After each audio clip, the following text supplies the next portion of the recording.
Well, I just love a traditional semi-hollow thin line guitar, and today I have a top quality model to share with you.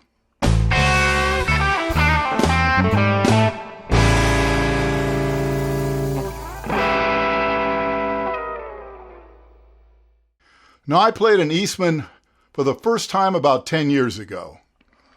It was an AR-371, Eastman's version of a 1950s ES-175. Now, it was only about $700 at the time, and I was absolutely amazed by how it felt, how it played, how it sounded, and how nicely it was built. It did not feel like a budget instrument at all, and I'm still wishing I'd bought it. Well, last year, I reviewed Eastman's T386, and I went into a little bit of the company's history at that time, and why I believe they produce thoroughly pro-quality instruments.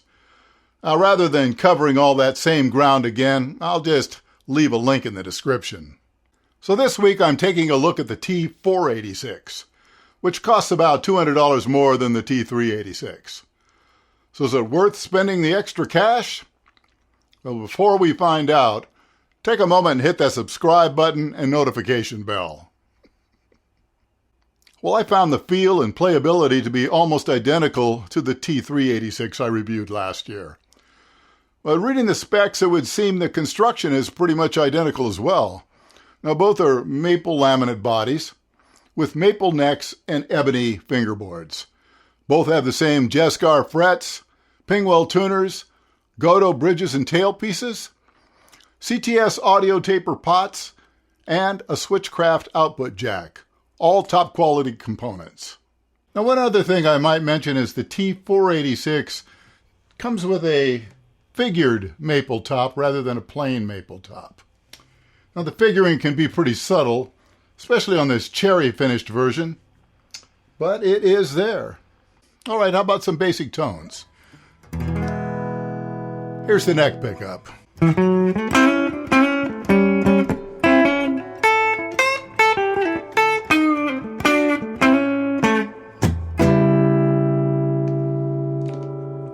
And the bridge pickup.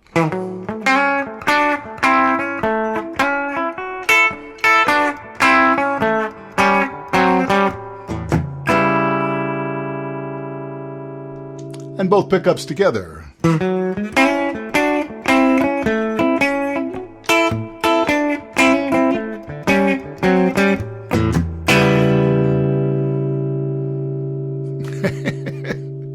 Didn't quite duplicate those riffs, did I?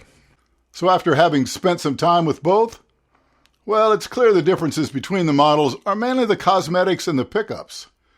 But that's really no small thing. Now, the Ken Armstrong pickups in the T386, they weren't bad at all, and the guitar sounded good.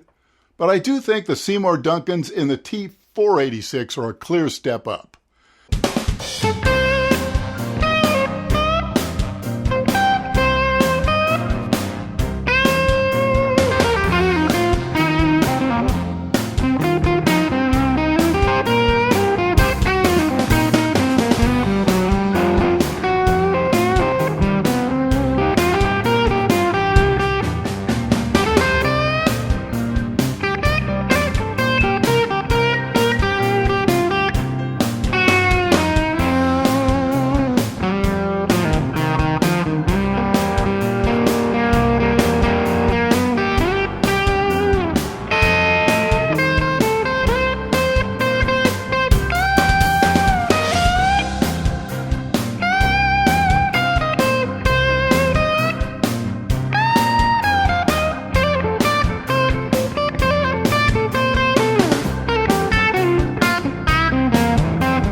I also really like the inlays and the headstock binding on this model.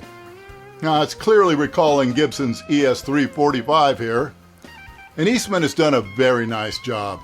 Everything is cleanly executed, and the overall impression is, again, one of quality. Now, the width at the nut is a little wider than average at 1.72 inch, or just over 43.5 millimeters. Personally, I really enjoy the tiny amount of extra width, but there are those that are a little put off by it. The neck profile also feels pretty much identical to the T386. The same 12-inch radius and 24 3/4-inch scale.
So is the T486 worth the extra couple hundred over the T386?